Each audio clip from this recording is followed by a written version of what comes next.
thank you, God of Abraham, God of Isaac, and God of Jacob.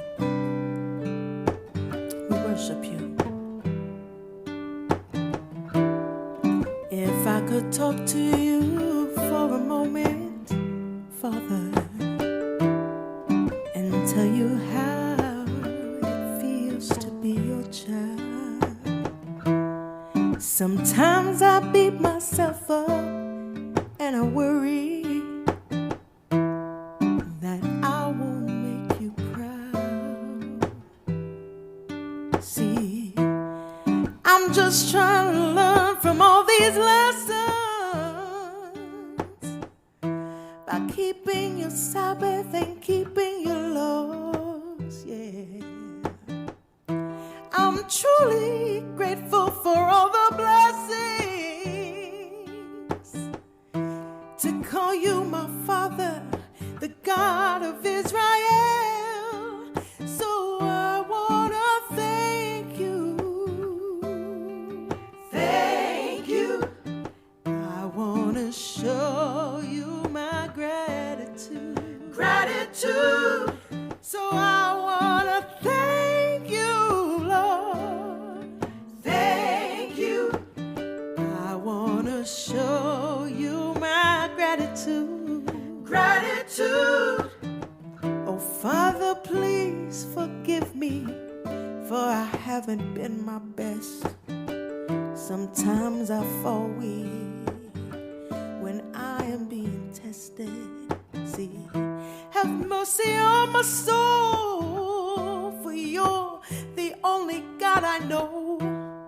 Oh, yes, I praise you, Lord, for you're my Father. Oh, so we wanna thank you. We wanna thank you, Lord. We wanna show you our gratitude. Wanna show you our gratitude. We wanna thank you. Oh, that's right, God of Israel. We wanna show you our gratitude. Oh, we wanna show you our gratitude. So we wanna thank you. We wanna thank you, Lord. We wanna show you our gratitude.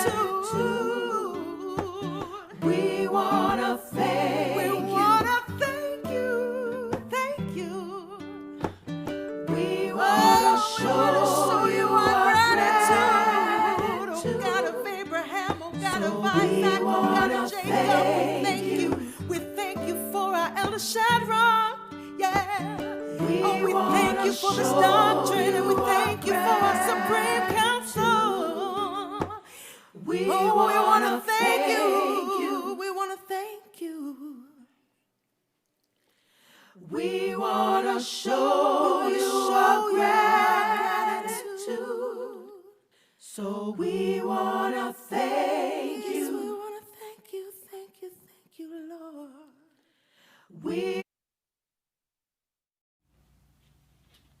Hi, everybody. Peace, brethren. My name is Taya. And my name is Tamar. We hope you guys are having a great Friday. Thank you for joining us. We are coming live from Toronto, Canada, the headquarters of the Israelite Nation Worldwide Ministries, for another Friday night lesson. We just want to let you guys know exactly who we are. As I said, Israelite Nation Worldwide Ministries. We don't have any ties or affiliations with any other groups. You can visit us on our website. You can visit us on our social media handles to get a better idea of who we are, what we're all about. And we thank you so much for even spending your time with us this Friday for this lesson. We really appreciate it. Tamara and I are really excited.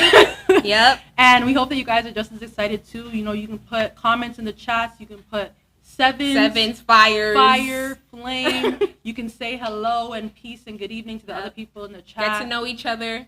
So even though like we necessarily can't see you and interact in that way, just having you guys in the chat is really good, and we can feel that energy. We can feel it. We can. So we're just going to get right into our topic, and I do think that we have a very timely lesson with everything that's going on around us in the world. So again, we're really excited. We hope you guys are excited, and we're happy that you guys are here with us tonight. So I think even if we set up what's going on in the world, what's going on around us. Well, even this weekend, Thanksgiving. Yeah, this weekend we have Thanksgiving coming up. And of course, as Israelites, that's not something we partake in. That is not commanded for us to follow, for us to keep in the Bible. But that's obviously something that the world is taking part in. And so as Israelites, this might be a time where you're seeing constant images, texts, videos about this thing that you don't keep. And that can be hard. That can be draining. 100%. And then after that, we have Halloween also coming up. Right. Day of the Dead. Right. Another thing that, again, as Israelites, we don't partake in, we don't participate in. That was not commanded for us to keep in this Bible, so we don't do it. So another thing that you're going to be seeing, the candy in the stores. You're going to see the house decorations. And that can be a lot for you to take in. And so that's just even, before we go further, just 2 examples so far coming up soon of things that can be difficult for Israelites to deal with. Things that are contrary to our spirituality. Yeah. And so that's 2 of the things that lead us into what we call the dark times. So we are in a time right now, first of all, it's fall. So, the days, the sunlight hours are getting shorter and the dark hours are getting longer, okay? So that already is literal physical darkness that we're entering. And if you think of even, your mental health, how that might affect you, a lot of people suffer from seasonal depression. So just the fact that it's dark out, it changes how you feel. You feel kind of drained, tired. Gloomy. Yeah, you don't feel yourself. Right. You don't want to do anything. Feel yourself. It really affects you. So that, again, alone, already in, 2 minutes since we started talking, that's 3 things that can make it really hard and that contribute to what we call the dark times we're going into. And then I know you guys all know, literally the day after Halloween, Christmas decorations. Right up. Yep, you're hearing the Christmas songs everywhere you go. Again, as Israelites, that is not something we participate in. We do not keep Christmas. We don't celebrate Christmas. That's not something that was commanded for us to do in our Bible, so we do not do it. But it is everywhere around us in the world that we live in. So it's affecting us. It's at the mall, right. Everywhere. Carols are being played at school on the PA system. It's literally impossible to not see those things, hear those things, and have those things all around you. And that can be, again, very draining. That's just so contrary to what we do. So that's another thing that contributes to the dark time. So, of course, this is something that's going to happen yearly. Every year you're going to have the fall and the winter seasons. Every year you're going to have the world celebrating Thanksgiving, Halloween. You're going to have Christmas and their New Year's celebration. You're going to have the dark time in general every single year. Every year. And that is hard, period. That's hard a storm stuff. In itself. Yes. But as we all know, and I'm sure I don't have to tell the viewers this, but 2020 is a different year. It's a different breed. It's times 10. Probably it's times more. 10. It's times 1,000. Yeah, it's a lot in 2020. harder. And there's so many reasons why that is. So if we even get into that, first of all, COVID. So for example, here in Toronto, Ontario, and I'm sure this pattern is seen like literally everywhere else, our cases are skyrocketing. They're the highest they've literally ever been. Even tonight at midnight, more restrictions are coming. Closing once again. Everything is closing down. Gyms, movie theaters, restaurants, all these things are shutting down. So those restrictions that we saw before are coming back. And I'm sure you guys all know like the effect that it had on everybody in the early months in March and April. And it was very difficult to go through. And so that's coming back.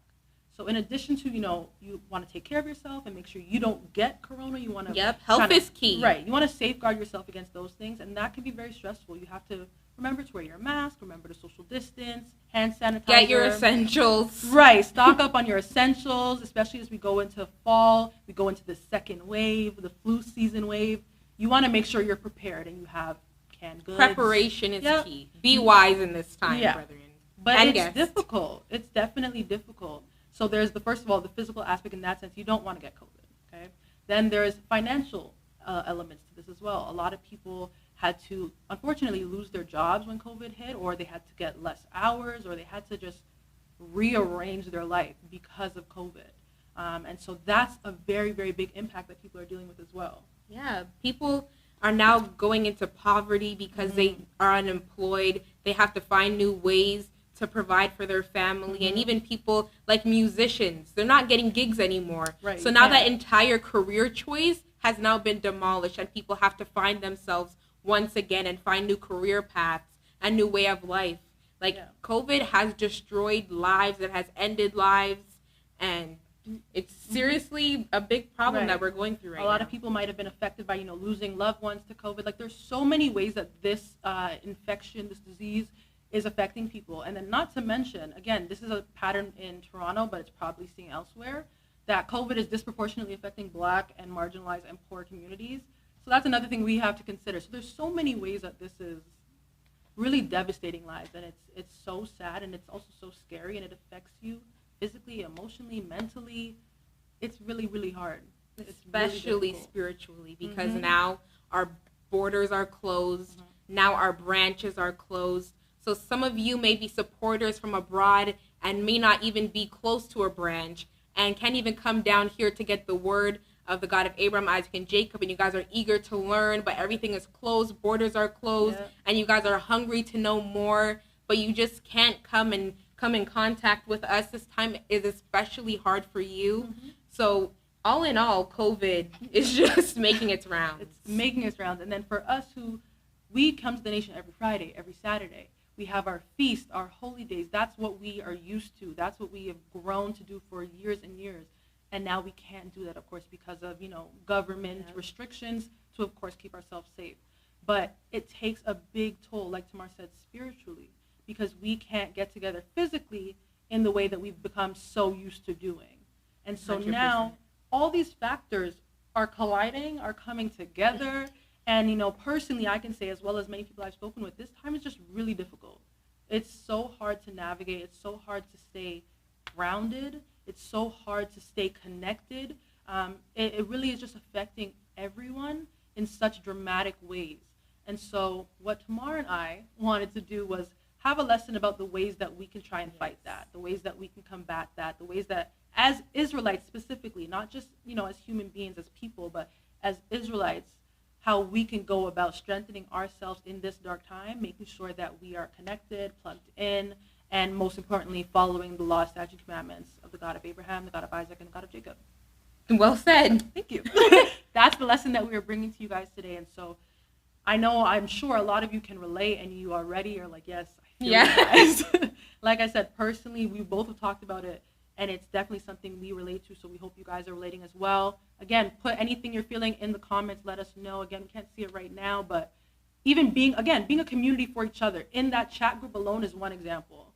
So if you're putting in how you feel, letting people know I'm happy to see your name pop up, even that little thing, I'm telling you, can go a long way, 100%. Even acknowledging that you're going through it. Put it in the chat. Let us know. Yeah, because I'll tell you right now, I'm going through it. We're all going through it. It's hard.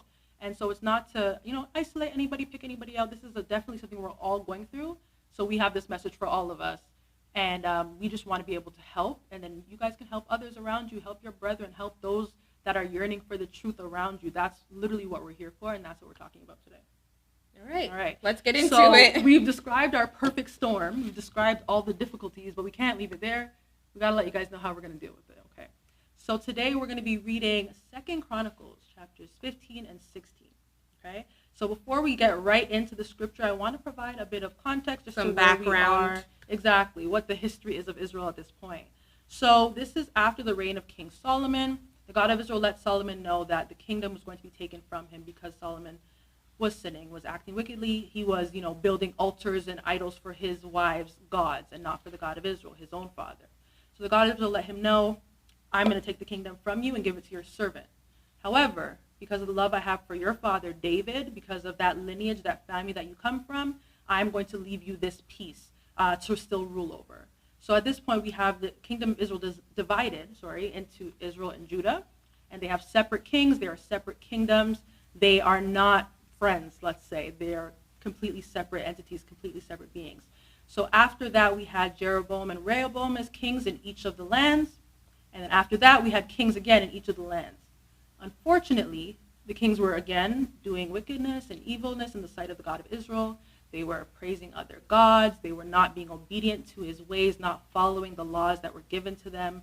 So as I'm sure you guys can all imagine, the God of Israel is not happy. This is not the lives that Israelites are supposed to be living. Of course, we're supposed to be following our God's commandments, living the life, the culture that was given to us, a select few.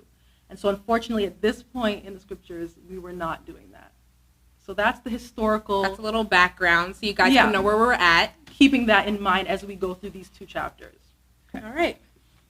So we're going to go to 2 Chronicles 15 and 16 if you want to read along with us. Get your Bibles out. Mm-hmm. And hopefully you guys enjoy. And this message relies on your participation and be open-minded and try to get this message and walk with it in these dark times. Yeah, definitely. Keep a hold of it. When we were reading it before, we're like, okay, this scripture is applicable to what we're feeling today. And that's the great thing about the Bible, right? Like that it has these stories. Although it was written however long ago, it applies today. As Israelites, this book is always going to apply to us. 100 years from now, 1,000 years from now, 400 years from now, anything. It's our book, so it applies to us today. And so that's why we're drawing our strength, we're drawing our history, our culture from this book. So 2 Chronicles 15, chapter 1. Or verse 1, sorry. Verse 1. And the Spirit of God came upon Azariah, the son of Oded, and he went out to meet Asa, and said unto him, Hear ye me, Asa, and all Judah and Benjamin, the Lord is with you, while ye be with him, and if ye seek him, he will be found of you, and if ye forsake him, he will forsake you. Mm-hmm. So just to pause. Yeah, we'll pause there. So those two verses kind of set up the story that we're giving. They really foreshadow everything that's about to come. And the God of Israel lets the king know very plainly, I am your father. If you seek me, you will find me. If you forsake me, I will forsake you. It's very simple. Very simple. He lays it out for the king to know. And again, this is even with everything that's been going on historically before this. The God of Israel is still letting them know, I will be there for you if you seek me. That's what you have to do. That's your part of the bargain, if you will. This is even an essential message to know as Israelites in general. To know that if you serve the God of Israel with your heart and soul and put everything into him, and like it says in the Bible, seek him, he will be there for you. But if you are not doing your role as an Israelite and as a servant, and you are not walking within his ways, don't wonder why you're not feeling connected to him, why your answers aren't being heard, why you're not seeing blessings rain down upon you. Don't be confused if you're not doing your role as a servant to the God of Abraham, Isaac, and Jacob, and as his child. You get what you put into the God of Israel back. So your spirituality, I think that we should take from this as Israelites, is that it's in your hands. 100%. Whatever you want to get from the God of Israel, you have to put in. So I think that's a great message. Yeah. And it's funny because it reminds me of, when I was younger and I got baptized, and my mom saying to me, okay, so now your spirituality is in your hands. And I was like, what does that mean? Yeah. What does that mean? It's just, that felt so big. Like, what? It's just me? You grow up and you separate from your parents. You get more immersed in this knowledge. You learn more in that. And then you start to understand, like Tamar was saying, what you personally give in, you want as an individual, what you give into your God will give into you. But if you are not bringing that energy, he can't. he's not bringing it. Right. And that's just what it is. So he's letting you know very plainly, in plain English, if you seek me, you will find me. If you forsake me, I will forsake you. Simple. That's it. We're at what, verse 3? Yes. Now for a long season, Israel hath been without the true God, and without a teaching priest, and without law. But when they in their trouble did turn unto the Lord God of Israel, and sought him, he was found of them. So I think we should also stop there, because now we see that they don't have any kind of they don't have any spiritual guidance whatsoever. They don't have no teaching priest. They're on their own doing who knows what. Right. And like I said, given the historical context, this is where they're at. They've been without these things probably for a very long time, because it's been multiple kings that have passed to this point where evilness and wickedness was being 100%. Done. So they do not have the name of the God of Israel. They don't have a priest instructing them and leading them. They don't have the word of God. They have turned so far from it. Yeah, but even when you look at verse 4, and it says, when they turned to the God of Israel and sought him, he was found. I think that's a great lesson, once again, that we can take as Israelites, that they were in this predicament because of the wickedness that they did. But even in their time of trouble, that they went to the God of Abraham, Isaac, and Jacob, he was found. It didn't say that, oh, he heard their call, but he ignored them. He turned their back from them. He found a new people. Right. It said when they were in trouble and went to their God, they found him.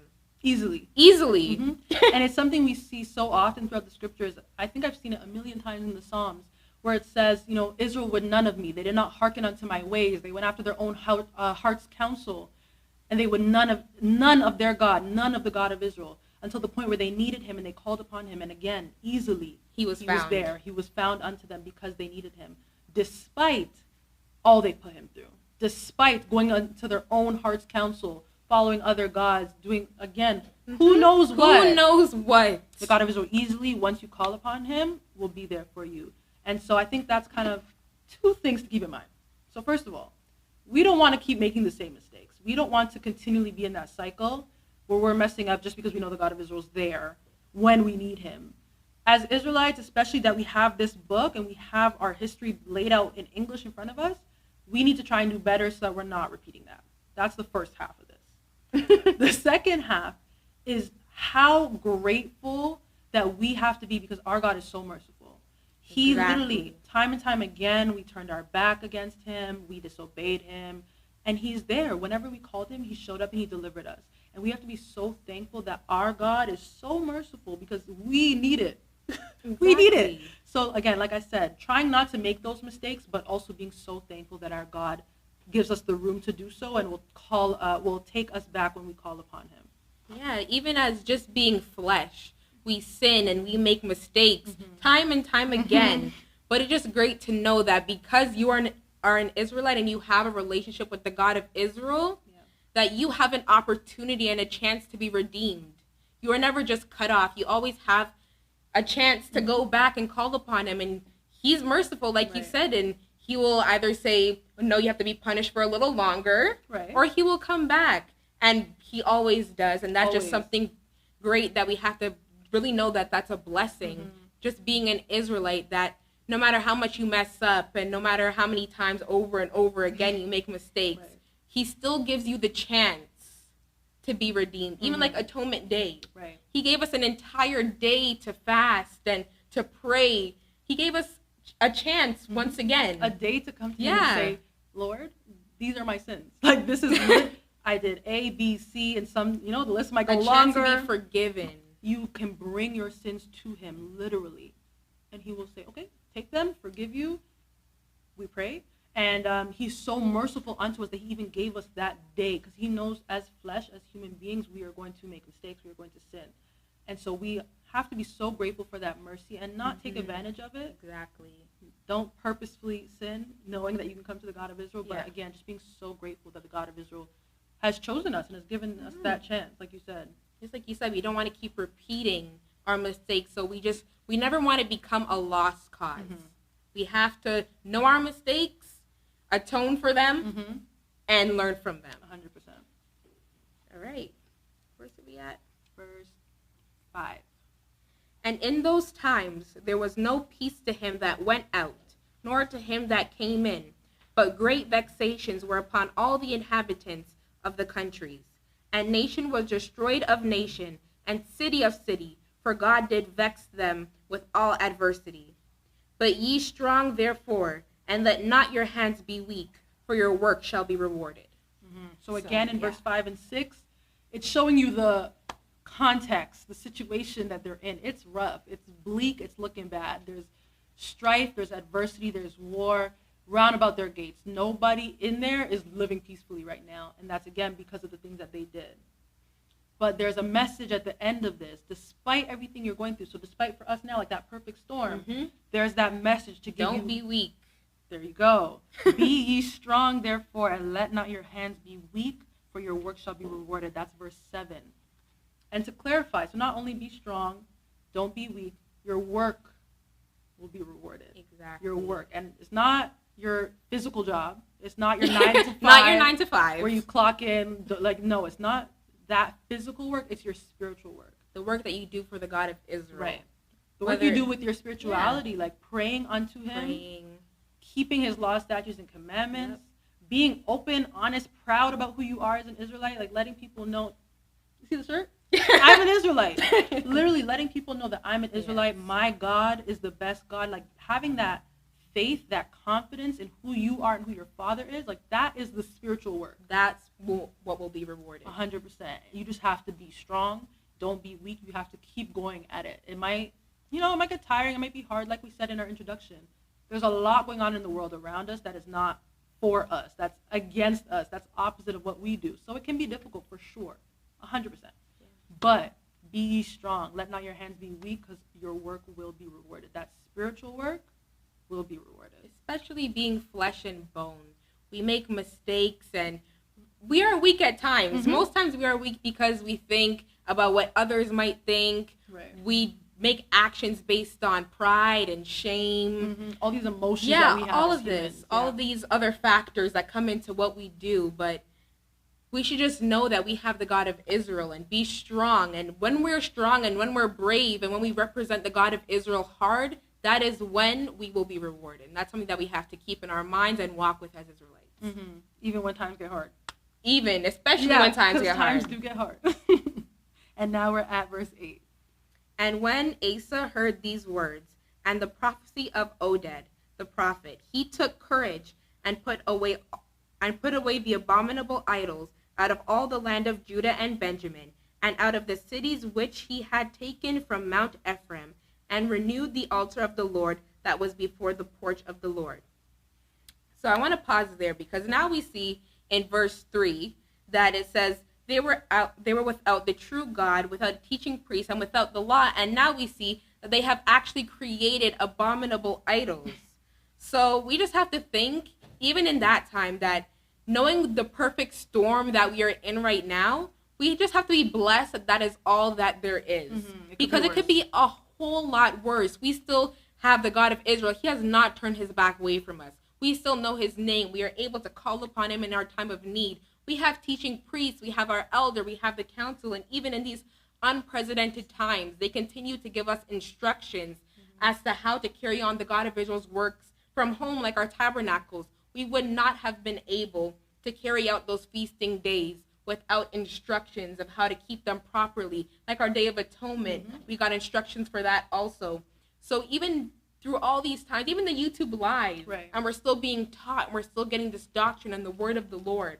It could be a lot It could worse. be a whole lot because worse. if we didn't have that, like, you feel like that's all you have to hold on to, like the God of Israel's name, this Bible, his culture, his truth, that is what we have to cling to. That's what we have to hold on to. 100%. And so despite all the things we mentioned in our introduction, despite anything, in your personal lives that might be going on, having that knowledge of his name even is something that so many people in this world do not have. Greatest privilege. Right. Such a privilege. And so even that is a silver lining in this perfect 100%. Storm, that you have that knowledge of who you are and who your God is. Yeah, most importantly. Because they didn't have that. Yeah, in these times, they were without the true and living God for a long season, and they were without all those things for a long season, and went on to creating abominable idols. And even in Exodus, with Moses, he went on top of the mountain, and he went, and the people were without him for a season. Right. Like, I don't even want to call it a long Definitely season. not. They were without him for a season and went on to creating abominable idols. Right. They created a calf. So we have been without, I wouldn't say the God of Israel or anything, but we have been without our physical contact of brethren. We have been without the branches, and yet we are still here standing. And I think even just seeing that as a whole, that is enough to keep you grounded and to help you weather this storm. Look at all the ways in which you are blessed. Definitely. It could be a whole lot Again, that worse. silver lining. It could be worse. Not to say that, what we're going through is not difficult, but just keeping that hope, keeping that strength, keeping that at the forefront of your mind, that your God has not forsaken you. That in itself, big blessing. And that's something, like we said, they didn't have that. Verse 3, you see, they did not have that comfort, that knowledge. And it wasn't until we see in verse 8 how bad it really was. Like, they had the idols. It said they had to renew the altar. So who knows what state the altar was even in. It had to be renewed. So they were down and out. It was bad. It was but awful. The God of Israel still came unto them, still showed himself to them and said, I will be here when you call me. He was still found. Right. Even like you and said, the altar and everything. It was in a terrible state. Right. Abominable idols everywhere. The people were doing God knows what, but yet, again, they turned to him and he was found. Simple, easy.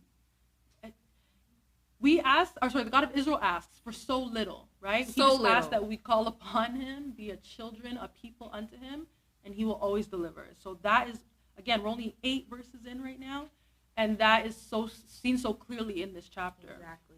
So if you like what you're hearing, put a fire sign in the chat. Yep, Throw some sevens. Tell us how you're feeling. And continue. Smash the like, share, subscribe. Repost, subscribe, hit the bell, all the stuff. All of it. And so now we are at Verse 9. And he gathered all Judah and Benjamin, and the strangers with them out of Ephraim and Manasseh, and out of Simeon, for they fell to him out of Israel in abundance, when they saw that the Lord his God was with him. So they gathered themselves together at Jerusalem in the 3rd month, in the 15th year of the reign of Asa. And they offered unto the Lord the same time of the spoil, which they had brought 700 oxen and 7,000 sheep. And they entered into a covenant to seek the Lord God of their fathers with all their heart and with all their soul, that whatsoever would not seek the Lord God of Israel should be put to death, whether small or great, whether man or woman. So we can see here like a 180. A 180. A complete shift. They were, before that, they didn't have the God of Israel. They didn't have a teaching priest. They weren't following the law. Idols everywhere. Everywhere. The altar was in everywhere. A state in which it needed to be renewed, to say the least. Like, I don't know what that state looked like, but it wasn't how it was supposed to be. They were in a really horrible place as Israelites, where you don't want to be. But they called upon the God of Israel. He made himself known unto them. They turned around. They changed their ways. They cleansed it. Right. All the idols gone. Got rid of all of them. They brought of their self. They brought their lambs, their oxen. They sacrificed. So they really changed their ways. They got together throughout the whole kingdom to change their ways, to say, okay, enough is enough. We're going to do things differently. And so it says they praised the Lord God, their fathers, with all their heart and with all their soul. Like, they rededicated themselves at this point. Changed everything. Like, inner man, they were like, okay. Time to do this the right way. Right. Which is, even though it took so long, even though there were multiple evil kings, you got to say they got to this point. They got to the point where they rededicated themselves. They got to the point where they remembered their father's name. So that in itself, of course, is something to acknowledge in this chapter, that this is the place we want to be at. We want to be serving the God of Israel with our entire everything, our entire body, soul, mind, spirit, everything. We want to rededicate ourselves if ever we slip. We want to sacrifice in the ways that we can for our God. Whether that's, your time, anything like that, anything that applies to you now. We need to make those sacrifices for our Father, as was seen right in this chapter. Yeah, you even see the dedication in verse 13, when it says, whosoever would not seek the Lord God of Israel should be put to death, whether small or great, whether man or woman. Saying that anyone who is not behind the God of Israel this time, he will be put to death. Like, anyone goes. Anyone. Child, woman, man, big, small, I don't care what it takes. That's, we as a people, like they said, we as a kingdom, this is what we're doing. Yeah, we're doing it right this time. Anyone that's moving contrarily to that has got to go. Literally. Simple. Period. That's it. So now we're at verse 14.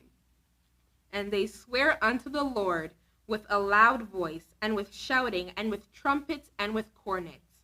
And all Judah rejoiced at the oath, for they had sworn with all their heart, and sought him with their whole desire. And he was found of them, and the Lord gave them rest round about. Sorry, we're going to pause there.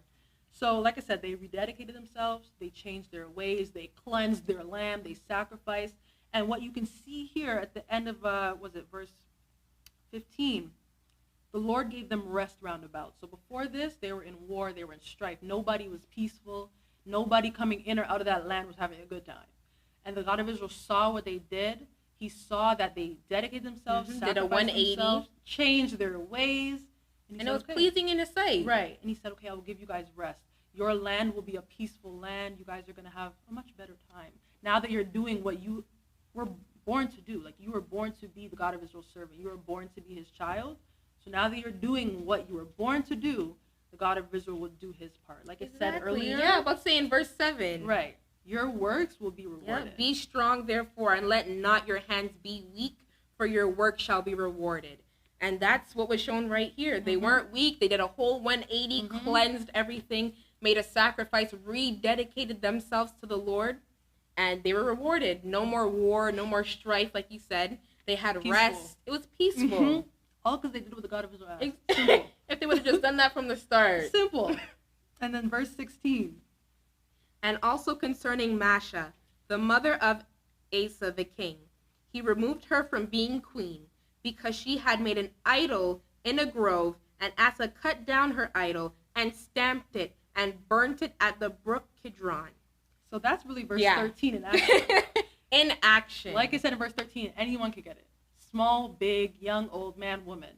So the king's own mother, so the queen, built an idol. And he wasn't having it. He wasn't. No. He took it down, stamped it, cast it away. Stamped it, broke it, burnt it. Like, he was not having it at all. Not only did he remove the idol and, deal with it in that sense, he removed his mother from the title of queen. Like, he took that from her because, again, anyone whosoever is not serving the God of Israel is not a part of this program. Is not how we're going forward.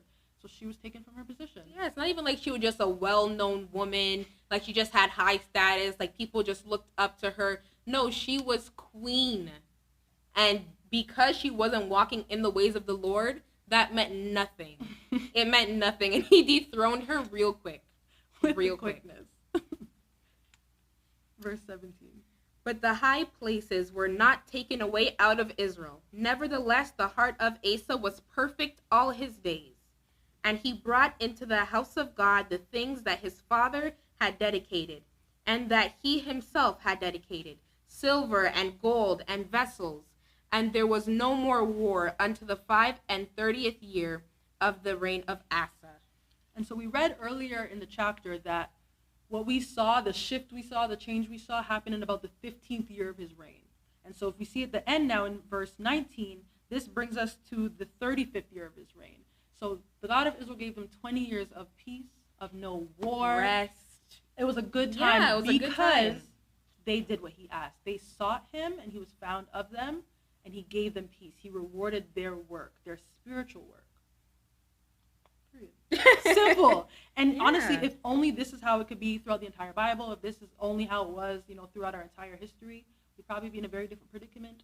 But as we know, like we've talked about already, we unfortunately found ourselves in this cycle where we're continually doing wrong, continually doing wicked against the God of Israel.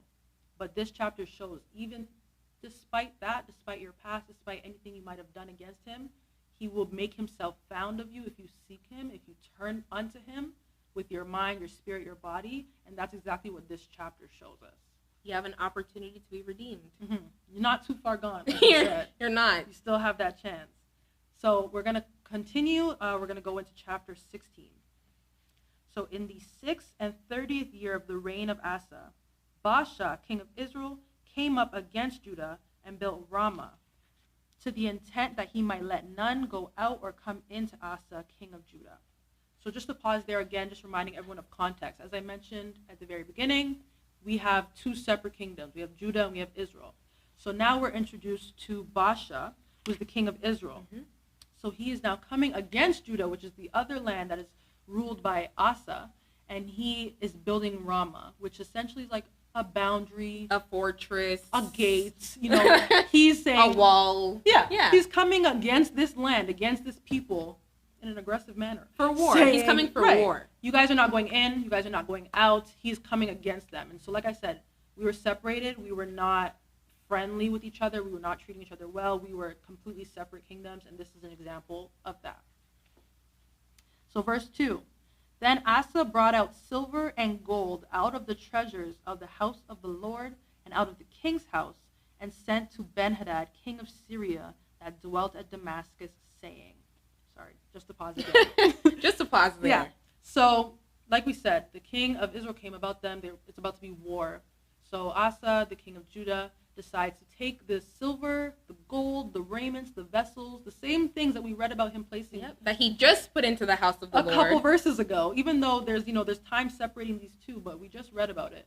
Him putting those into the house of the Lord. So now he's taking those things out of the house of the Lord. I'll continue reading. So verse 3, this is what he says to the king of Syria. There is a league between me and thee, as there was between my father and thy father. Behold, I have sent thee silver and gold. Go, break thy league with Baasha, king of Israel, that he may depart from me. So at this point, he goes to the king of Syria with the gold and the silver that he got from not only the king's palace, but also from the house of the God. Lord to give to this man, the king of Syria. So he says to him essentially, we are friends, we are allies, just as our fathers were friends and allies. So because of that, I know you have this political association with the king of Israel and his people. Keeping in mind our relationship, and here's some presents, some gifts from the house of the Lord. Keeping all that in mind, I need you to go and just end the treaty and the alliance that you have with the king of Israel, such that me and my people will be safe, delivered, and fine. So just to clarify again, he's thinking about strategy. He's thinking strategy, right? He's looking at numbers. He might have looked outside the gate and said, okay, the I have king this of many Israel, warriors. Yeah, I have this many warriors. This many. I know he'll call on this person. So how can I help? How can I make my numbers better? So he's thinking strategically, he's thinking politically, and he goes to this ally that he knows he has to, bring about his safety and the safety of his people. Unfortunately, like we said, he's taking out of the God of Israel's temple, out of the God of Israel's home to give to this man to ensure their freedom. So in verse 4, it says, and Ben-Hadad hearkened unto King Asa, and sent the captains of his armies against the cities of Israel. And they smote Ijon, and Dan, and Abel-maim, and all the store cities of Naphtali. And it came to pass, when Baasha heard it, that he left off building Ramah, and let his work cease. So we can see that his political strategy, it worked. He got his ally to cut ties with the king of Israel and his people, and we see that the king of Israel then retreats. He stops. He had no other choice. Yeah, he backs up. Him and his people say, okay. They acknowledge that, they lost. They take the L and they go. They take the L and they go. So in that sense, his strategizing worked. He reached the goal that he wanted to.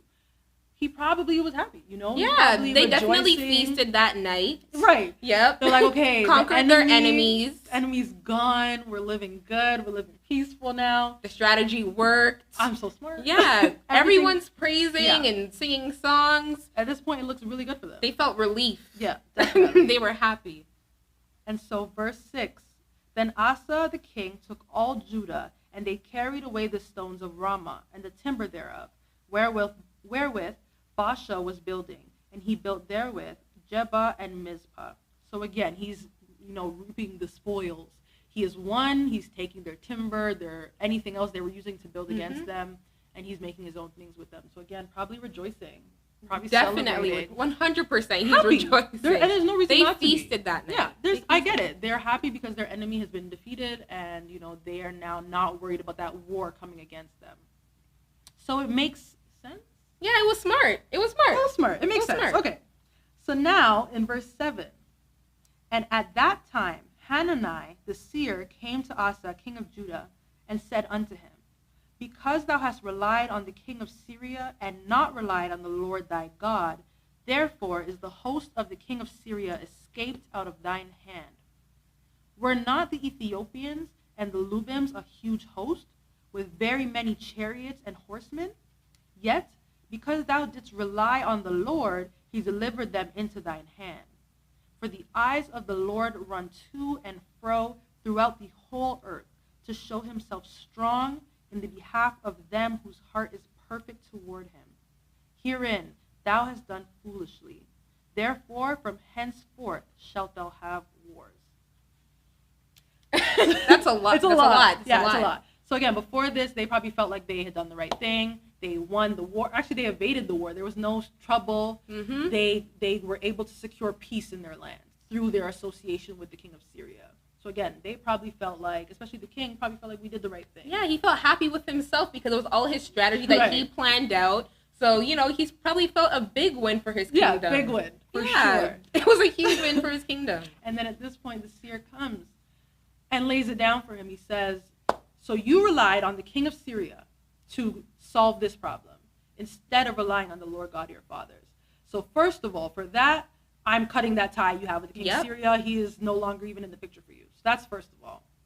And then he says, taking a walk down memory lane, you had wars and you had enemies that were bigger, greater, more warriors, stronger. everything. scarier. Like, it was a bigger problem for you than the king of Israel and his hosts were going to be for you. And I delivered you. You called upon the God of Israel, and the God of Israel delivered you. He delivered them into your hand. Why not this time? You've seen what the God of Israel can do for you. You've had peace in your borders for 20 years after doing the right thing, which is, of course, turning yourself unto the God of Israel. You had peace in your borders for 20 years, and you had nobody fighting you successfully because of the God of Israel. Rest, peace, joy, happiness, wealth. Yeah. They were probably eating good. Yeah. You know, they had their money, their sheep, their oxen.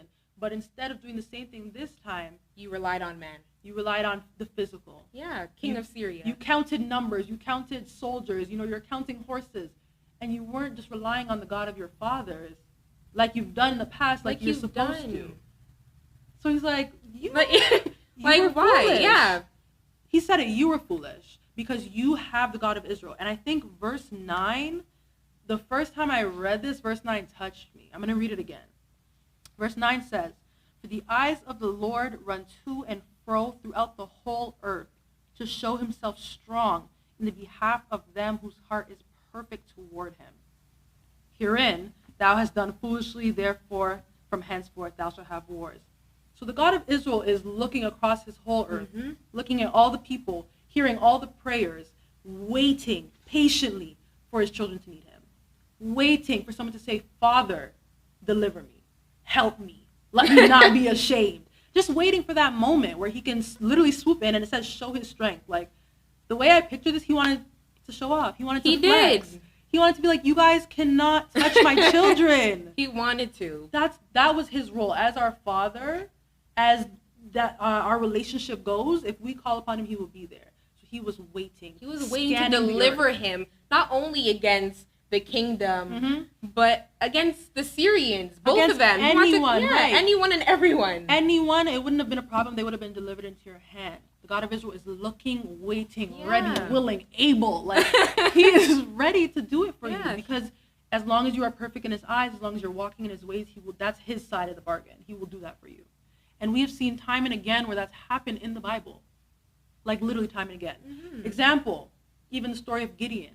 Gideon had a great army similar to in this story that he had to face. And he had his army, he had his soldiers who were very strong, who were great men, great warriors, men of valor. God of Israel said, listen, we don't need all these warriors because essentially the battle is yours. So he took away the warriors. He took away the strong men. They went to a body of water or a river. The God of Israel looked upon them.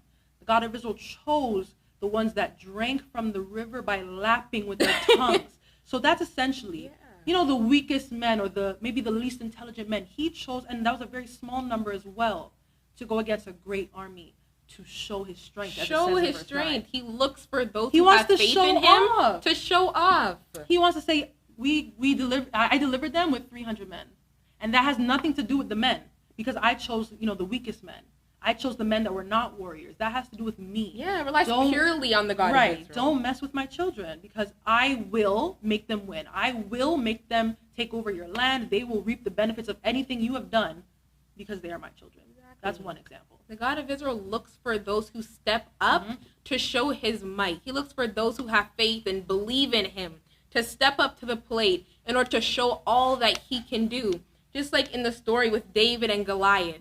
He looked for that one to make the step to show his power. And thankfully David did. And in this story, that's what he wanted Asa to do. That's why he was upset. And that's why Asa is in the predicament that he's in, because the God of Israel was waiting. He just didn't, the earth to Asa just didn't give him the chance to show all that he could do. And again, there's so many examples. The David and Goliath one is great.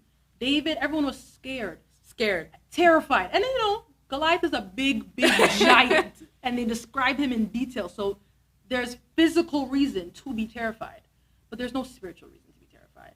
And David knew that. David said, okay, that's it? I just have to kill Goliath? He was like, bet. Okay. Picked up his 5 stones and hit him one time, and it's done, because he knew who he was and the strength of his God. There's no issue. Even back to verse 7, like we read, be strong, therefore, and let not your hands be weak, for your work shall be rewarded. Don't be weak. Don't be weak. He's waiting for that one to be brave and to fight and to fight his battles. To do that spiritual work. To do that spiritual All work. you have to do is the spiritual work, and he'll be there. Another example, again, there are many. Another example I like to think of is Elijah and the prophets of Baal. They are essentially having like a duel, a battle. They're competing. They're competing to see whose God is going to deliver whom. The prophets of Baal, they go first. They call upon their God in the way that is accustomed to them. They're very long time. Elijah says to them, maybe your God is sleeping. Yeah. Maybe he's not awake. Let's do it louder. Yes. Let's wake him up. Speak up. For him to come and to show his strength. Because in that story, you see, Elijah said, okay, you guys are done?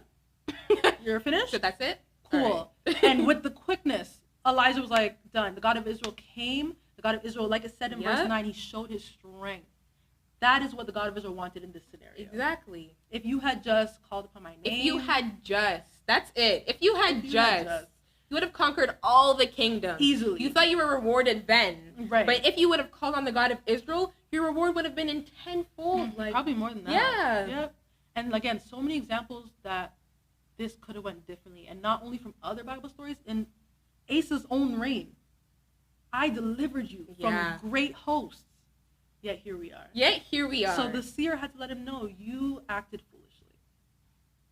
That's the hard truth. That's the hard truth. Hard pill to swallow, but you acted foolishly. And so because of that, you are now having wars again. So you were nice for 20 years because you were acting right, but now... sadly, unfortunately... You're back in the same predicament. You are going to have wars in your land because you failed to rely upon your God. And you're right, it is a hard pill to swallow because... Typically, it was smart. When you think of a physical stance, he strategized. You have this many. I know you have allies with this person, so you'll call here, so I'm going to break this tie. It was really smart. Yeah, it was smart, but it just wasn't wise. Yeah, for a normal person, that's very smart. Very smart. He strategized. It was a game of risk. A game of, it was a game of chess. He was like, okay. He saw the battle. He was like, hey, physical. I'm going to do this. I'm going to do that.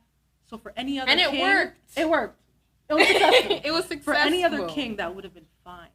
But for an Israelite king, Israelite people, you have to put the God of Israel at the forefront of everything that you do as an Israelite. For typical men, that was amazing. They definitely deserved to feast that night. Yeah, for sure.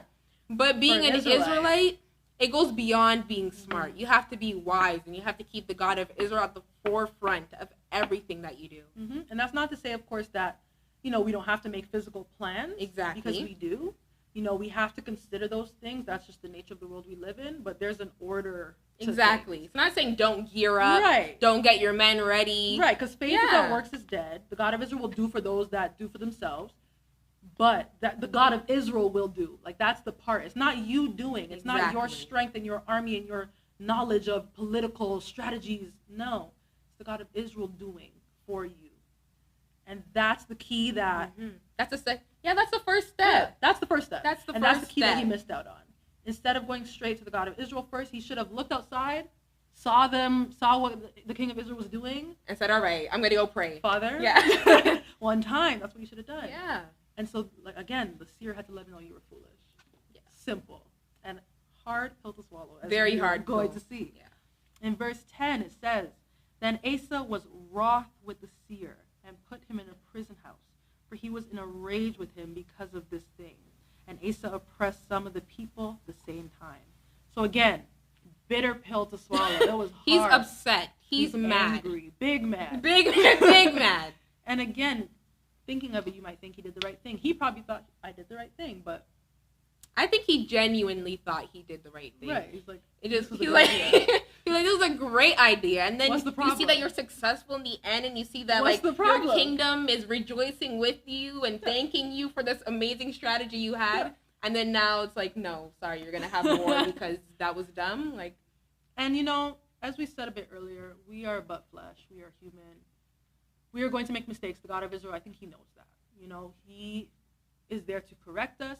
As we mentioned, our God, thankfully, is so merciful unto us. So there's some element of knowing that we are going to make mistakes and we are going to mess up. And Asa was really blessed enough to have the seer come to him and say, this is what happened. This is what you did wrong. This is what you should have done. That's a blueprint. Yeah, he's telling you how to fix it. Right. That's a blueprint. He's telling you what to do better. I could use that. He's giving you a do better. No, this is how, and this is exactly how. I think we could all use that. We are all sinners. We all make mistakes. I think we all would appreciate knowing when we made a mistake, knowing how to fix that mistake. So that in itself was a blessing unto Asa, to know where he went wrong and how to fix that. Like we said, we will sin, and then we will atone unto our Father. He'll punish us. Or exactly. He will as a father, us. it is his job to also correct but punish. Right. Punish us if he needs to, if he sees fit, but he is merciful, so he will always be there for us. It's up to us to learn from the mistakes. Right. At that point, after the punishment, after all of that, you have to say, okay, here's what I did. I'm going to be better. I'm not going to make that same mistake. I'm not going to find myself in a cycle of this same sin. Like exactly. That, it doesn't make sense. So you would hope that, first of all, we would hope that for our own lives, we would be able to correct all of our sins and correct when we make those mistakes, and you would hope to see the same thing in the Bible. You would hope. And so, it says in verse 11, "And behold, the acts of Asa, first and last, lo, they are written in the book of the kings of Judah and Israel. And Asa, in the 39th year of his reign, was deceased in his feet, until his disease was exceeding great. Yet in his disease he sought not to the Lord, but to the physicians." I think we should pause right there. Stick a pen. So unfortunately, like we just said, you ideally are going to learn from your sins. You're going to learn from the mistakes you make and not make them again. So we jumped a bit in the future, because this is now the 39th year of his reign, and before was the 36th. So we're about 3 years past now. Presumably, like the seer said, they've had war for 3 years. There's been strife, adversity, calamity, no peace for 3 years. So not, you make a mistake. Usually when the mistake is still beating you. Yeah, when you're in the punishment. You're not going to forget. You're definitely not going to forget the mistake you made. Every time there's a new war, every time there's a new problem, you're like, I know why. You're like, damn, I should have called upon the God of Israel. I know why I'm in this predicament. Yeah. So you would think, and 3 years is not that long. You would think that. It's long enough for war, though. Yeah. long enough for war. Long enough for war. It's long if you're in war, you're right. But you would think that after, anything that came after that, Asa would know, I have to call upon the God of Abraham, Isaac, and Jacob when any battle, any obstacle comes into my way. Unfortunately, that's not what we see. That's not the case. He has a disease in his feet. We'll call it cancer. Probably very similar to cancer. And it says the disease is exceeding great. So spreading. Probably like a stage 4. Like, it's bad. It's a stage 4. It's a stage 4. It's really bad. It's probably very painful. Obviously he can't walk. All these things are affecting him physically. And so he makes the physical decision to go to the physicians. He's probably seeking out all of them. He's a king, right? So he's saying, okay, get the doctor from there. No help. This get one, the doctor that from one, there. all of them. Get all the Get doctors all of in however far radius. Bring them to me, because I need that help. Again, instead of calling upon the God of Israel. Instead of asking God of Israel, whether it's for a full cure, whether it's for just some comfort, easing his pain, because the God of Israel has his plan, and he's going to do according 100%. To that plan. We don't know that plan. So not to be presumptuous, but at the end of the day, the God of Israel, if you seek him, will be found unto you. Like, if he said, God, I'm going through it. I'm going through it. Heal me, or maybe make me feel better, or maybe find me the physician. Let the physician be known to me. Whatever your plan is for me, please don't forget me. Please don't forget your humble servant and the way I love you and the things I have done as a king. Like, I'm coming before you humbly as your servant. If that was the prayer, he probably would have been cured. Probably. He probably would have lived like another 15 years. Would have been set. But that, unfortunately, wasn't the prayer. It doesn't even mention a prayer. He went to the physicians. He asked for that physical help. Again, which is repeating the problem. Yeah.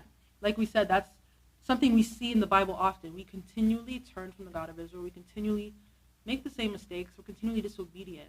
And he lets us know all the time that he will be there for us when we call upon him. So even though they're in war, even though, they already messed up and they're already in this punishment, if Asa had called upon him, maybe the war... Yeah, maybe it could have been different. Maybe the war would have ended. Like, obviously we don't know, and this is not to presume anything, but very clearly at the very top of chapter 15 it said, if you seek the God of your fathers, he will be found of you. If you forsake him, he will forsake you. Simple. Very simple. Forsook him twice. And so the God of Israel forsook him twice. It's just, that's just the nature of it. You get what you put in. You get what you put in. It's very simple, and unfortunately, Asa did not get that message. Yeah. He didn't get the memo. he missed it. Actually, I think he did. He just didn't want to follow it. Maybe he forgot. He It didn't hit. So here we are, verse 13. And Asa slept with his fathers and died in the 41st year of his reign.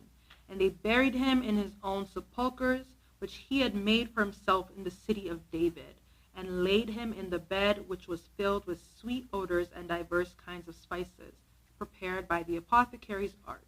And they made a very great burning for him. So again, we jumped in the future a little bit. This is now 2 years later. So presumably he had the cancer in his feet for 2 more years. And unfortunately he passed. He slept with his fathers, though, which is a key. So here we see the God of Israel is still merciful. Mm-hmm. The God of Israel still let him sleep peacefully with his fathers, with his people, with other Israelites.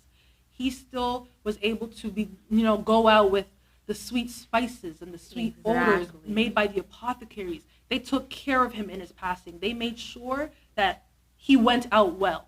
He was taken care of as an Israelite should be. And again, is another blessing that Asa received. Even despite him making that mistake twice in a row, the God of Israel showed him that mercy, that love, that tender kindness to allow him to sleep with his fathers. And so the God of Israel is never not there for you. Like, the God of Israel is never not there for his people. As it said in verse 9 of chapter 16, he is waiting. He is roaming the earth, looking for his children to call upon him, to need him, to say, Father. And so, unfortunately, this is not a lesson that Asa picked up on near the end of his time. Exactly. But again, this is our book for us to learn these lessons. So we read this, and we're seeing these lessons that might have been missed, but we want to pick them up. These are gems for us today. So we saw Asa's perfect storm. We saw that, previously, historically, there was strife in the land, and it was full of war. Nobody was at peace until the moment when they turned to the God of Israel. And he was found. Easily. He was found. They were delivered. They were at peace. No wars for 20 years. So we saw, even in chapter 15, how the God of Israel will deliver, how the God of Israel will be there for us, will provide for us, will save us, will deliver us. 100%. As long as we turn to him. And they did it with their full mind, body, and spirit. And they made sure that anyone not with the program was gone. That's the vigor, that's the energy we need to come with, so that the God of Israel will match that energy. And that was in chapter 15. Yeah, with the lesson that we have today on how to survive this storm. That's what I said again, like, just looking at the silver lining and the blessing. The blessing in itself is that you're an Israelite, and that our God's mercy does endure forever. Because like we saw, they did bad, turned to the God of Israel, he was found, and they reaped rewards then. And then once again, even if we continue to make mistakes, like we saw how Asa did, he continued to make his mistakes. But then, even in the end, the God of Israel still made sure that he went out well. And it's such a blessing. Like you just said, the God of Israel is so merciful unto us. And that is the real bag. Like, that is the flex. That's the flex. That's the real flex. It is. We have to be so thankful. So even in this difficult time, our perfect storm doesn't look exactly like Asa's. We don't have a literal war at our doorsteps. But as we mentioned before, there's a lot going on. There's a lot of things affecting us in so many different ways. But there's so much to still be thankful for. There's so much to hold on to as Israelites, to remember as Israelites, to get us through this. So as we said, you have to call upon the God of Israel, the God of Abraham, the God of Isaac, and the God of Jacob. Call upon him by name. Let him know. Identification matters. Right. Like you see in 15 and 16, it says the God of Israel. You don't see TMH that I know some of you guys put in the chat saying the Most High. It says the God of Israel. And that, like Taya said, is the biggest flex. Even his name in general, that we know it, use it. He's looking, right? He's sweeping the earth, waiting waiting to for hear someone to that say Lord. Yeah. Right. He's not, if you're saying something else, he's just going to kind of sweep over you. He's going to say, okay. For real. Oh, what? No? Okay. You need to call him by his name. And in that moment, he will be upon you. He will come, show his strength. He will deliver you. He will pluck you out of whatever you're going through, as long as you call upon his name. As long as you let him know, God of Abraham, God of Isaac, and God of Jacob, I am your child, your humble servant. I am here calling upon you in need. 100%. he's going to come deliver you. He's going to show his strength in any situation. It might not be right away.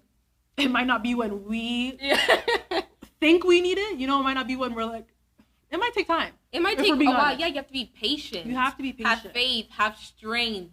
But this is what keeps you going. Just the knowledge of the fact that you know your God will hear you and he will come save you. And when the time is right, he will deliver you. Right. So it might not be on your time. But when the time comes, it's never. It's never on your time. Usually not on your time. But when his time comes, when he's ready to come show his strength, you will be delivered. You will be delivered 100%. And that's so important. And like we touched on a bit earlier as well, just the fact that we have what we have right now, despite it all, despite the difficulties we face, right now you are listening to me speak. Right now you are plugged in with the Israelite Nation Worldwide Ministries. Like that, again, is a flex. That is a blessing.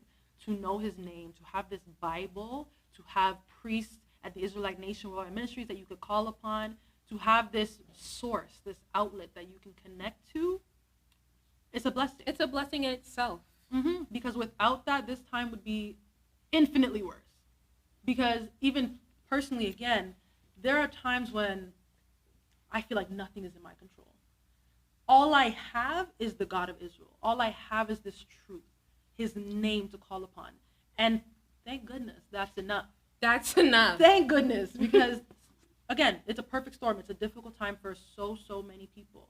And so we really need to be plugged in. And that's why we wanted to bring this topic to you guys today, because we need it. We just came off our Great Tabernacles. We just came off Atonement. And again, like we said, we're going into this dark time that is difficult every year, and then more difficult with COVID.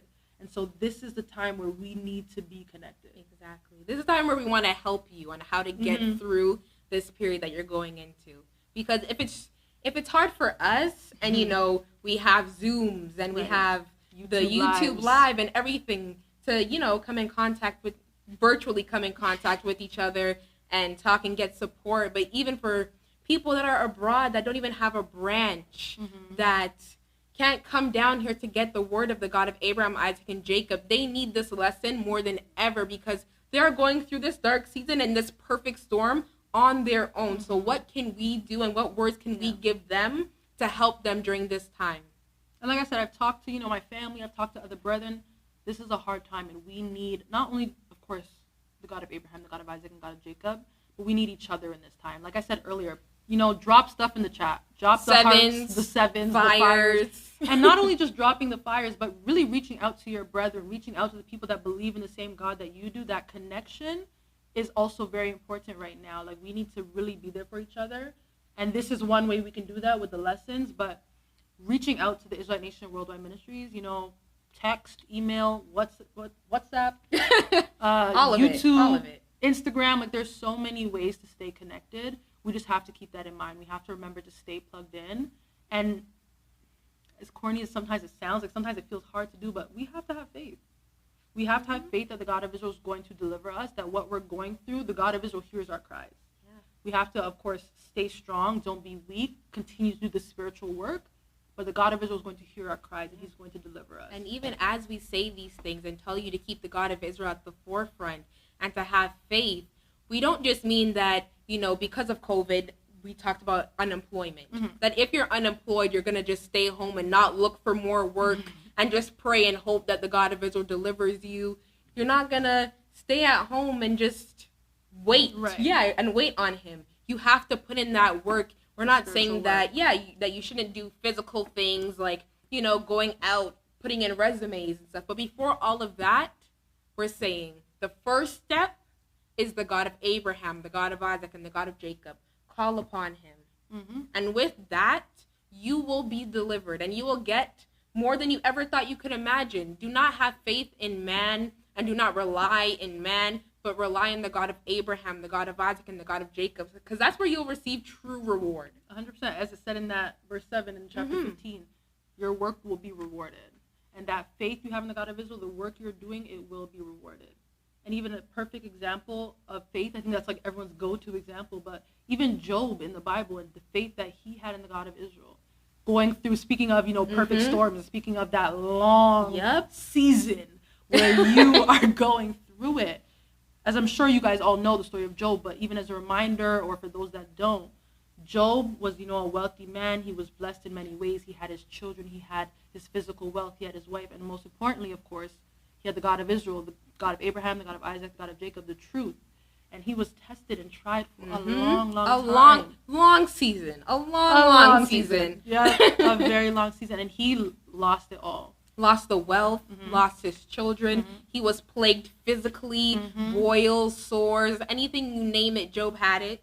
Literally. And again, for a long time, to the point that people are asking him, just forsake the God of Israel. Why do you still have faith if what you're going through has been going on so long? It's been forever, Job. Like, just give it up. Just give it up. And multiple people in his life, not strangers, not acquaintances. The people closest to him. His friends, his family said, Job, give it up. Job, the God of Israel, he must not be hearing you. Yeah, he's not hearing you. You did something wrong. You did something wrong. You've Job. had these boils for years. Yeah. Like, come on, give it up. And Job said, no, I know where my strength lies. I know who I am and who my God is. That's not to say that Job wasn't going through it. He was going through it. He was going through it. And he acknowledged that he was going through it. There are scriptures where Job is like, God, deliver me. God, just kill me.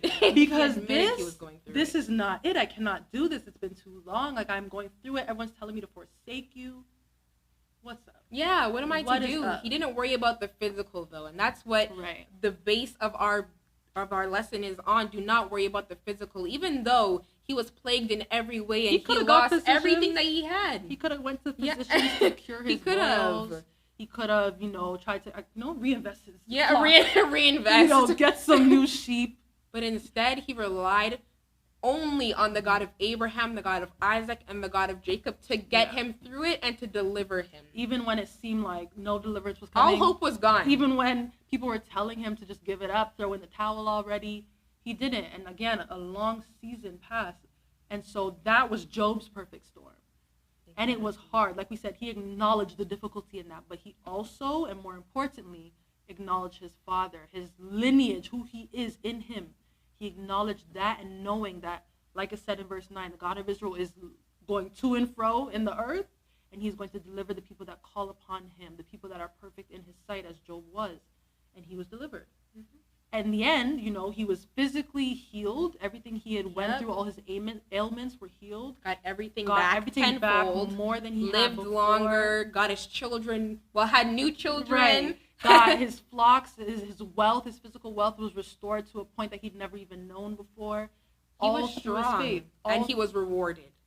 Right. Strong and rewarded. As it said in verse 7, don't be weak. Keep your strength and you'll be rewarded. Because, and it says this elsewhere in the Bible as well, this is not the battle for the weak.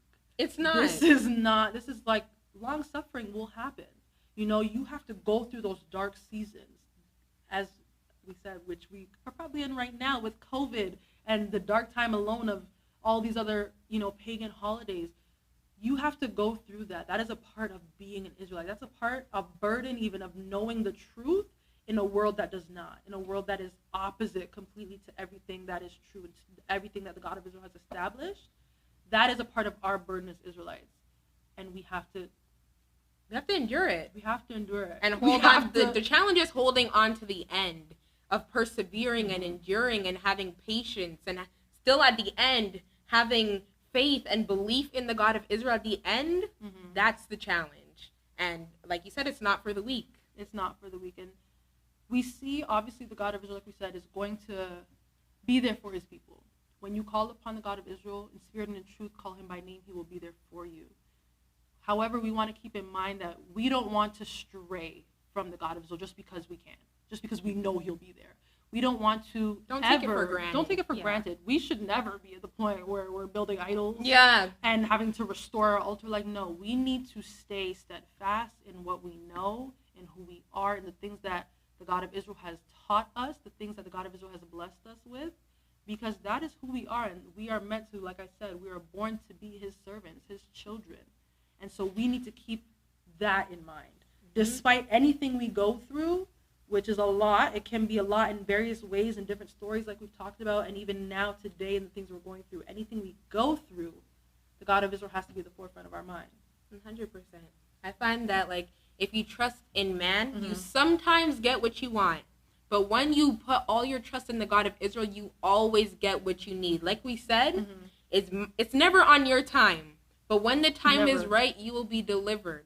Like, for example, if you trust in man, let's say you want a job and you want $15 per hour minimum.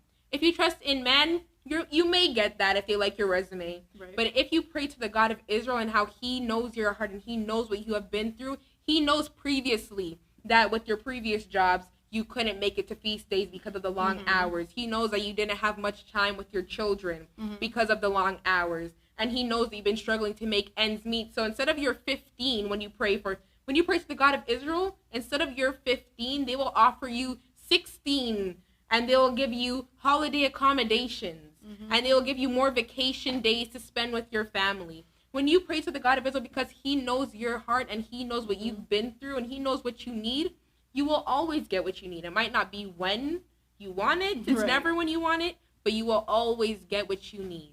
100%. If you guys agree with that, drop the 7. Drop the fires. Like I said, me and Tamara were feeling Smash the like button, subscribe, repost, share, all the things you can do. All of it. And that's not even for us. That's not for me and Tamar to feel like we are giving you guys a good lesson and you like us, you like hearing us. It's not for us to feel good about ourselves. It's really for the God of Israel. This is what we can do in this time to stay connected, to stay plugged in, to show the God of Israel our presence.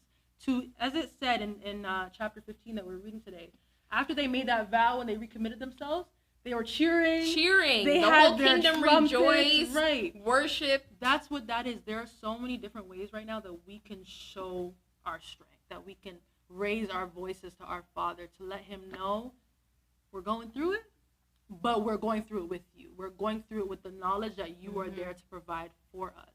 And we've seen time and time again in the Bible that our Father will always deliver us, no matter what we're going through. Time and time again. Literally. Even when we're not deserving. Especially when we're not deserving. It's really inspirational. And I think for me personally, it just reminds me that I can keep going. Because like I said, times things aren't in your control, you feel like nothing is going right at all. And the God of Israel is what will get you through it. And having your brethren, having like-minded people in this world where everyone's against you is what gets me through it, is what I'm assuming gets everybody that's tuned in right now through it. And so we have to just be so thankful for the God of Israel that this is the place we're at, that we have his name, that we have the Israelite nation. The perfect storm could be so much worse. Like even when we're talking about Job and his perfect storm. Yeah. Job lost his family. I don't know if I could do a Job. His flock, everything Job had lost. Job really and was plagued physically.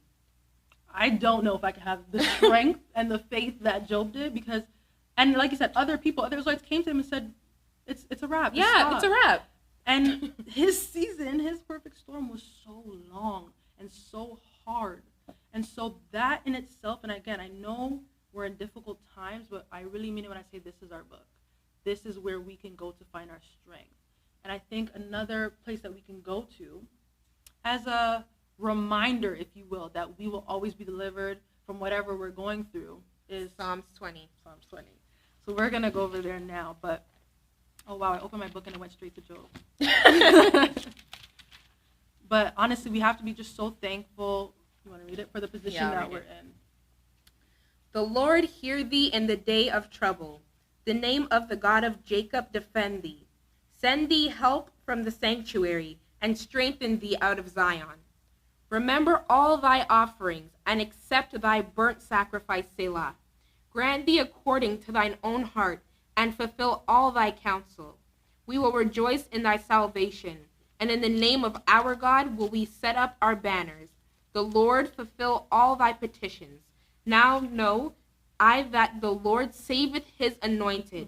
He will hear him from his holy heaven with the saving strength of his right hand. Some trust in chariots and some in horses, but we will remember the name of the Lord our God. They are brought down and fallen, but we are risen and stand upright. Save, Lord, let the King hear us when we call. That's a great song. That's a great song. Reiterates everything that we have been saying. A complete summary of it. the God of Israel, the God of Jacob, is going to provide for his children. And it says it so perfectly near the end of the psalm. And we can go through it all, but near the end of it, when it says in verse 7, some trust in chariots and some in horses. That's like King Asa. He was trusting in the chariots, and he was trusting in the horses, and trusting in the Syrians and all other things. But we, as Israelites, right, that's who the we is. But we will remember the name of the Lord our God. They, so the people that are trusting in the chariots, and the horses, the physical things, they are brought down and fallen. But we are risen and stand upright. So we, again, the Israelites, we that are calling upon the God of Abraham, Isaac, and Jacob for our strength, for our deliverance, we are going to be upright. We, in the end, are going to be victorious.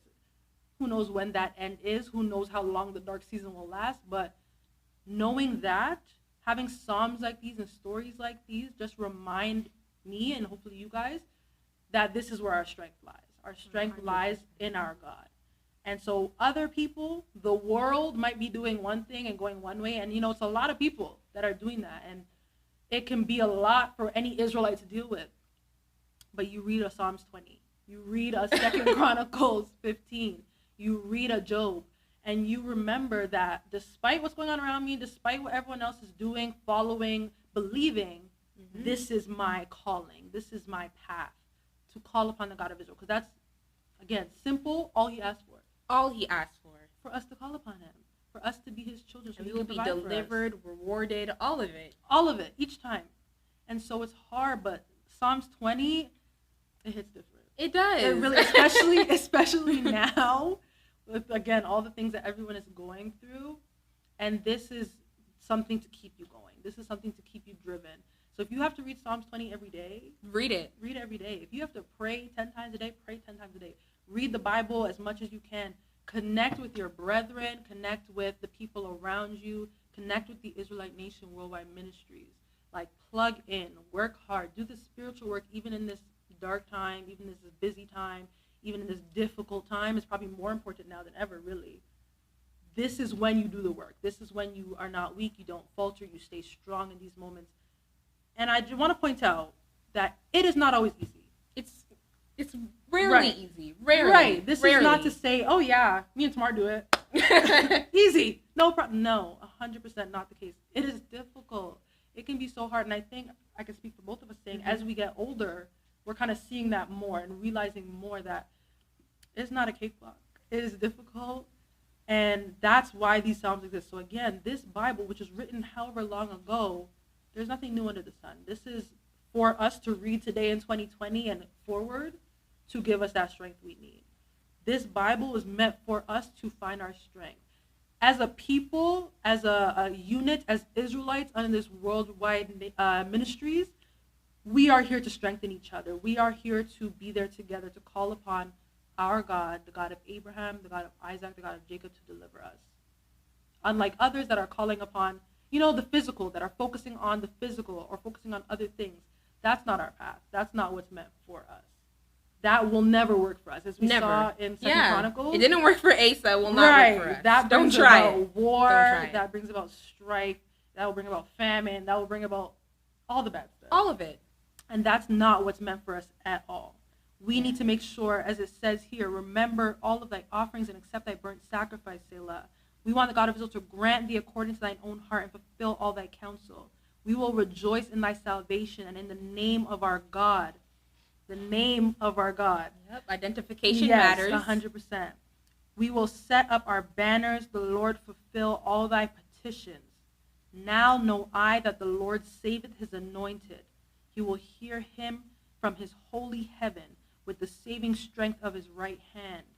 Some trust in chariots and some in horses, but we will remember the name of the Lord our God. Again, remembering the name of the Lord our God. They are brought down and fallen, but we are risen and stand upright. Save, Lord, let the King hear us when we call. That's the summary. That really is. That is the point, really, of our whole lesson today. That's what we have. That's an instruction, essentially. As was given in 2 Chronicles 15, verse 2. You have to call upon the God of Israel, the God of your fathers. You have to seek him out and he will be made known unto you. If you forsake him, he will forsake you. But if you do your part of the bargain, if you keep up your end of the deal, if you just call upon him, he will be waiting, ready, willing, able to save you, to deliver you when his time is right, when the plan is right, when it looks good and set up from his angle. Again, that might not be when we need it, when we want it, but it will always be when we need it. And that's the lesson, that's the message we want to give to our viewers today. How important it is for the God of Israel to hear us. How important it is for us to call upon his name as his children and just let him know that we are here. Even though we might be a small group of people, even though we are not the majority in any means, we are his children and we are here. And even if every single person turns away like they did with Job, we are going to continue to call upon his name 100%. Individually, collectively, as a unit with the Israelite Nation Worldwide Ministries. And we are so thankful that we have this merciful God that we do, who gives us the room to make mistakes and to err, but who's always going to be there for us when we call upon him.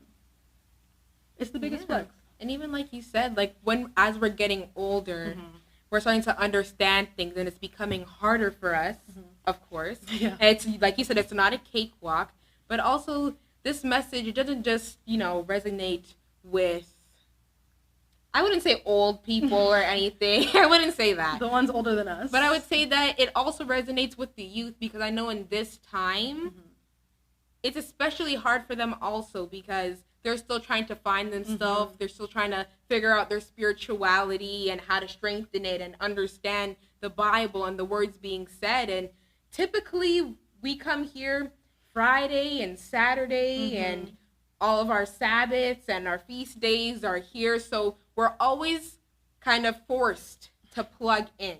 So now that we're in these unprecedented times, there's nothing stopping us from going out with friends on a Sabbath, rather than your parents, of course. Hopefully they're stopping you. But there's nothing stopping us from going out on Fridays and Saturdays and not watching the live. Right, because there's nothing forcing you to watch this there's video. Nothing. So it's especially hard for us to stray in, as exactly what we're talking about, going into the dark times. It's especially hard for us not kind of, I'm not going to say not being grounded, because I believe that we are grounded, but to stay grounded, I believe it's especially hard for the youth. We're developing. Like I mentioned earlier, after my baptism and learning that I have to kind of be responsible for myself was a lot to take on. And so the closer you are to that age, that young time, you're still developing, your brain is still developing. Like you said, you're figuring all these things out about your life, and it's that much harder. And there's so many more temptations. There's so much more, especially in this dark time. There's so much, I feel like, calling so us. much. So easy to stray, especially in these times that everything is locked down and you're not even forced to plug in anymore. So it's like, it's hard to kind of stay connected and to keep yourself on this straight and narrow path. That's why I really like our lesson today and this message that we have, that remember that your spirituality is in your hands. Remember to put the God of Israel at the forefront. Remember that even when we pray in Psalms 23, as I walk through the valley of the shadow of death, I will fear no evil, for thou art with me. Don't think of physical. Don't think about the unprecedented times that you're in. Have no fear and just rely completely in the God of Abraham, Isaac, and Jacob, that you will get through this time. And like you said, as I walk through the valley of the shadow of death, I fear not, for thou art with me. Yeah, for thou. Not because of me. Not because of chariots, horses, not because I'm big and warriors. Bad. No, it's the valley of the shadow of death, or you could replace that with, any hardship, any struggle. This perfect storm. Right. In and of itself, physically, it is scary. It is hard. It is terrifying. It is difficult. It makes you want to stop, give up, quit. Physically and by itself. But with the God of Israel, with his spirit of truth, with the knowledge of understanding, with this doctrine, this culture, even this knowledge of who we are, that is what makes us not fear. That's what makes us go forward. That is literally the driving force in us. Because if not, it's terrifying. It's completely terrifying. And like you said, as the youth, it might feel even worse. You might feel like you don't know who you are yet. And there's all these things happening around you. And I do think it makes it that much worse. And not that I'm that much older than Tamar, But being even Tamar's age and a little older, when I was, for example, going to university and things like that, it was very hard to know who I am and to find that strength and that confidence. I'm going to be honest, I was not telling everybody I was an Israelite. I was not like, oh yeah, it's my tabernacles and I can't come to my class. holy days. I will be in my room all day because it's atonement. I will be praying and fasting. Like that was, I was kind of just like, oh yeah, see you later. And oh, where were you? Oh, I just wasn't feeling well. Like I didn't have that confidence yet. I didn't build that up yet. And I can only imagine how I would have felt then if this was also going on. And so, again, this is not for me and Tamar to say that everything we're saying might be easy and peachy and cakewalk to go through, but it is saying that is what we have to do as Israelites. And that we, me and Tamar, and we, the Israelite Nation Worldwide Ministries, and we, your brethren, and we, including the God of Israel and his saints, we are a unit, and we're here to build each other up and make sure that we are doing well, especially in this difficult time, that we are able to continue to call upon the God of Israel. And so again, physically, we might not be able to get together the way we used to, but the God of Israel will hear us. He will, and even if you call, hey, Tamar, I know we're in different places right now, but I'm going to be praying at 7 o'clock. Can you pray with me? There are things we can do, and when you're in a difficult position, it's so easy to not see any possibilities. To just be like, it's done. To give There's up. no options. It's so easy. And again, this is also personal. This is not even just speaking about other people. It's very easy to feel that way. But there are solutions, and that's what we're here to say. Like, there are these things that we can do as Israelites, as the children of the God of Abraham, the God of Isaac, and the God of Jacob. Just knowing that, having that identity by itself, all is not lost. The God of Israel will not leave you forsaken. He will not let you be ashamed. He's not going to let you go out and say, I'm an Israelite, and people are going to see, you're going through it.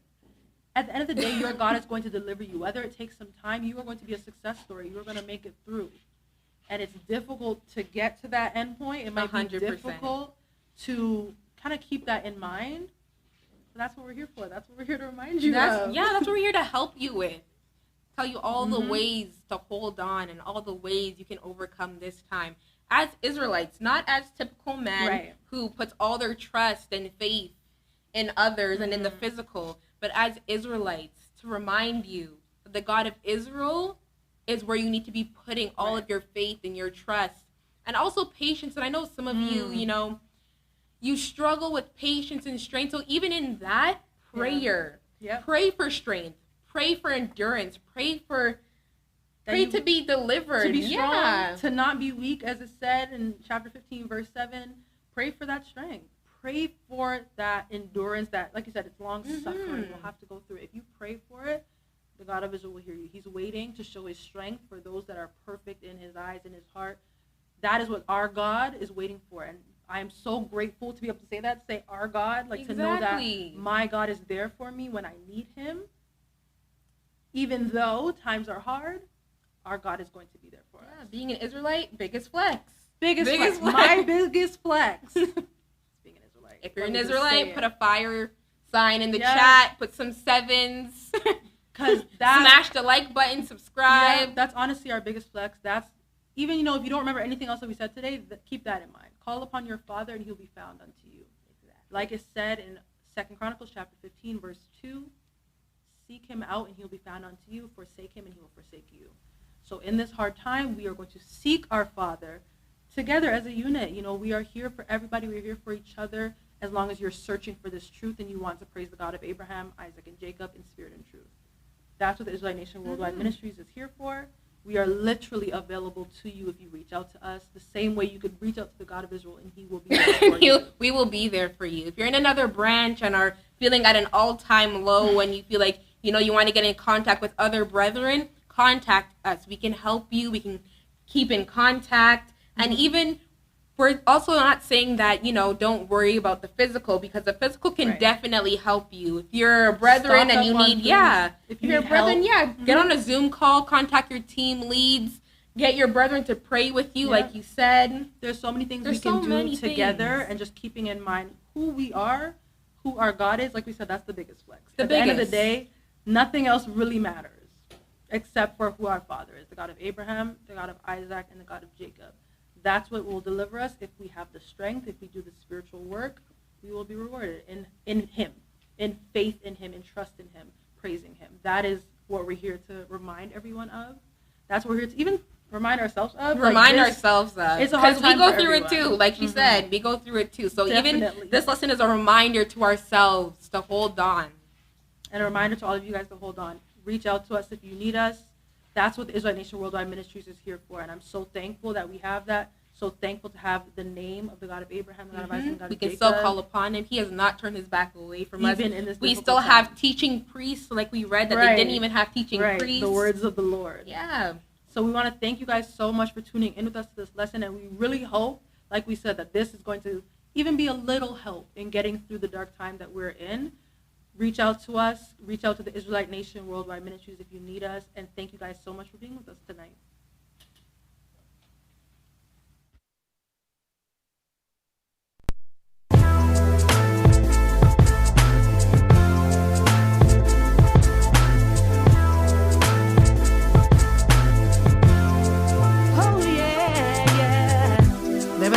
When I look up into the sky, asking my Father, why, oh why would you use me? Why would you choose me? Can I truly serve thee? Sometimes when I feel like giving up, I gotta get back on this road. Nobody said it would be cold. Gotta stay humble, I gotta stay strong. Gotta keep moving, keep pressing on. Keep on moving, keep on moving. One foot in front of the other. No one said this road will be easy. Get to the promised land. Keep on moving, keep on moving. One foot in front of the other. No one said this road will be easy. Get to the promised land, to the promised land. Get to the promised land, to the promised land. Get to the promised land, to the promised land. Get to the promised land, to the promised land. I know what I should do. I should stay faithful to you. I commune with all my heart and I go back to the start. Back to my journey, back to my road, back to this path. And all that I know, back to my purpose, back to my home, back to my Father, back to my young. Keep on moving, keep on moving. One foot in front of the other. No one said this road will be easy. Get to the promised land. Keep moving, keep on moving. One foot in front of the other.